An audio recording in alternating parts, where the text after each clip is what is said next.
যদি কোনো মানুষ ভুল করে বিড়িতে একটা টান মেরে দেয়, যদি কোনো মানুষ ভুল করে সিগারেটে একটা টান মেরে দেয়, যদি কোনো মানুষ ভুল করে গাঁজাতে একটা টান মেরে দেয়, যদি কোনো মানুষ ভুল করে একবার হিরোইন পান করে, তো 40 দিন আল্লাহ তার দিকে তাকাবেনই না।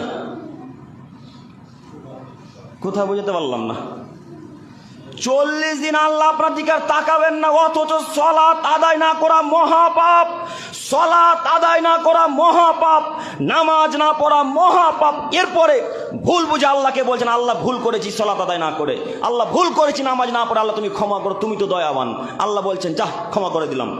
কিন্তু বিড়ি পান করার পর একবার ভুল বুঝতে পারার পর যদি আল্লাহকে এসে বলেন মসজিদে যে আল্লাহ একটা মেরে দিয়েছি বিড়িতে, তুমি ক্ষমা করো, আল্লাহ বলছেন এখন 40 দিন তোর দিকে আমি আর তাকাবো না। 40 দিন তোর আর কোনো ইবাদত কবুল হবে না। যে লোকটা এক টান বিড়িতে ভুল করে মেরেছে, তার 40 দিন এখন কোনো ইবাদত হবে না, কবুল হবে না। সালাত কবুল হবে না, সিয়াম কবুল হবে না, জাকাত কবুল হবে না, মায়ের সাথে পিতার সাথে ভালো আচরণে নাকি কবুল হবে না। কি দিয়ে জনগণকে বোঝায় বিড়ি পান করা কত বড় পাপ?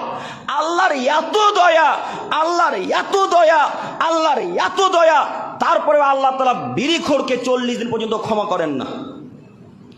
কি বুঝলেন?